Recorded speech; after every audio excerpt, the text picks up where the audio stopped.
Fala pessoal, tudo bem com vocês? Espero que vocês estejam bem, tá? A nossa aula de hoje ela vai ser um pouco diferente da habitual. Geralmente nós trabalhamos sempre com cálculo, cálculo, cálculo, mas como a gente está falando do Teorema de Tales, a gente não poderia deixar em branco sobre comentar um pouco sobre quem foi Tales, né? Usando um pouco da história da matemática. Quem foi esse matemático tão importante que descobriu um teorema há milênios atrás que até hoje ele é utilizável. Então vamos lá. Tales, ele foi o primeiro filósofo do Ocidente. Ele nasceu na cidade de Mileto, aproximadamente no ano 625 a.C. Essa cidade ela ficava na região da Jônia, localizada na Ásia Menor. Então, tá aqui toda a região da Ásia Menor, tá? E a Jônia ficava localizada aqui. Como a Grécia ainda não era unificada nessa época, a região grega era composta por várias cidades independentes, onde cada cidade ela tinha suas próprias regras, suas próprias leis, os seus próprios governantes, tá? Então essa região da Jônia, ela onde ficava a cidade de Mileto, onde nasceu Tales, hoje está justamente na área que é compreendida pela Turquia. A gente pode observar que a gente tem o Mar Negro aqui, o Mar Mediterrâneo. Se a gente observar, justamente a Jônia estaria mais ou menos por aqui, fazendo parte do território turco. O Tales, ele era um comerciante de sucesso. E isso acabou fazendo com que ele tivesse a capacidade de fazer diversas viagens e, consequentemente, conhecendo várias culturas diferentes, tá? Então a gente estima-se, né, que ele passou por terras do Egito e por diversos povoados e cidades do Oriente Médio, o que acabou proporcionando a ele o contato com a matemática e a engenharia egípcias, que eram bastante conhecidas, né, muito avançadas, bem como a astronomia babilônica. Então, acredita-se que foi dessas viagens de Tales, né, principalmente da influência da cultura egípcia, mais voltada para a matemática e engenharia, e para a astronomia babilônica, que Tales acabou desenvolvendo o seu conhecimento crítico matemático, filosófico e passou a se tornar o matemático, filósofo e astrônomo tão conhecido quanto ele é até hoje. A gente tem aqui a representação de um busto de que se imagina ser Tales de Mileto, tá? E repare que nas nossas imagens a gente tem todas elas a cópia do endereço do link onde nós retiramos, todas foram retiradas do Google, ok? Então, os egípcios eles tinham um conhecimento profundo de matemática, como nós já sabemos, o que permitiu que eles construíssem as pirâmides colossais. A gente tem aqui as 3 pirâmides da região de Gizé, né, junto da Esfinge. Tá? A gente tem aqui, repara que a gente tem as 3 grandes pirâmides e tem pirâmides também menores, ok? Porém, a matemática ela era apenas uma técnica utilizada para a construção e ações cotidianas, não sendo elaborada e estudada sistematicamente. O que isso quer dizer? Nessa época aí do Egito, eles usavam matemática só para fazer construção. Então, eles usavam os conhecimentos de matemática, de geometria para utilizar, mas eles ainda não tinham estudado por que aquilo acontecia. Eles não tinham a teoria. Por exemplo, como a gente estudou hoje o Teorema de Tales, a gente estuda os tipos de triângulos, tipos de polígonos. No Egito Antigo não tinha disso. Eles só se preocupavam em usar a matemática e as suas áreas para construção. Tales, quando ele trouxe a matemática para a Grécia, ele começou a tentar sistematizar o conhecimento matemático. O que é isso?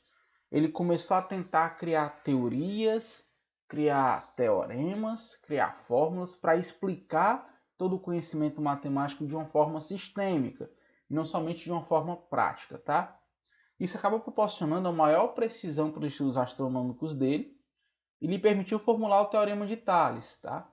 Um cálculo que na época permitia descobrir a altura de uma pirâmide a partir do decomprimento de retas paralelas das retas transversais da construção. Tales utilizou seu teorema de Pitágoras, ou seu teorema de Tales, teorema de Pitágoras, desculpa. Ele utilizou seu teorema para descobrir a altura da pirâmide de Quéops, tá? A história conta mais ou menos o quê? Que foi pedido a Tales, né, que ele calculasse a altura da pirâmide. O que é que ele fez? Ele fincou, como a gente pode ver aqui na imagem, uma estaca no chão e com a inclinação do raio solar, ele calculou a medida da sombra dessa estaca. Tá?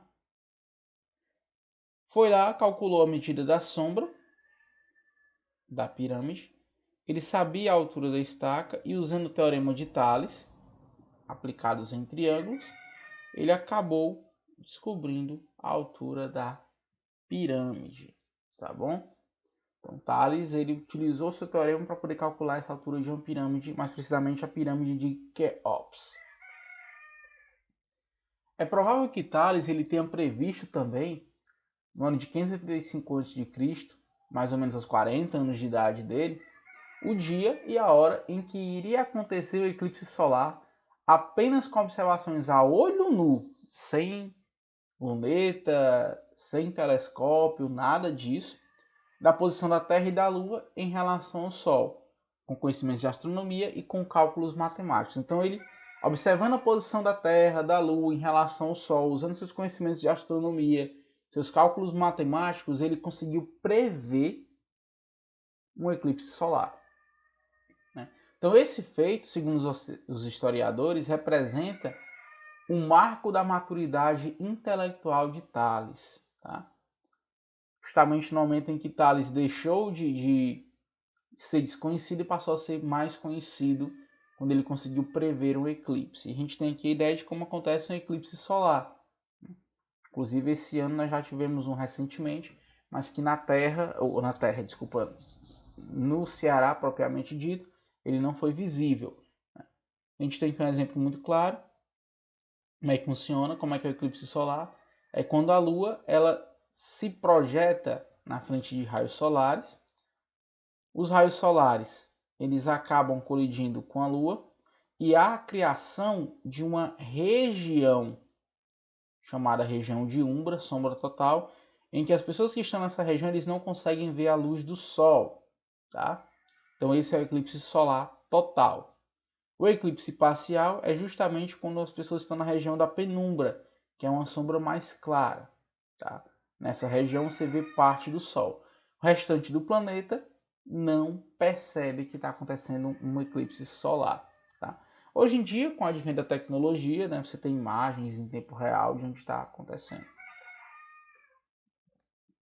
De tanto observar a natureza, as composições do universo e o mundo ao seu redor, nosso amigo Tales ele tentou formular uma possível resposta para a pergunta acerca da origem de tudo, afirmando ser a água o princípio gerador. Dizem que Tales, após seu período de maturidade intelectual, vivia absorto em observações constantes, na tentativa de descobrir qual era o princípio de tudo. E por mais que a gente não possa dizer que a água seja o princípio gerador, a gente pode afirmar que a água ela é um dos elementos mais importantes para a vida terrestre. Então Tales, de certa forma, estava correto. Né? Tales era um observador inquieto, dono de uma curiosidade intelectual que deu origem à filosofia e ao estudo sistemático da matemática. Ele também conseguiu explicar as enchentes do rio Nilo, tá? Que aconteciam de forma periódica sem recorrer a qualquer tipo de elemento sobrenatural. Então, o rio Nilo, um rio muito importante para o Egito na época, hoje também, mas na época era mais importante ainda, de forma que o Egito se desenvolveu ao redor do rio Nilo.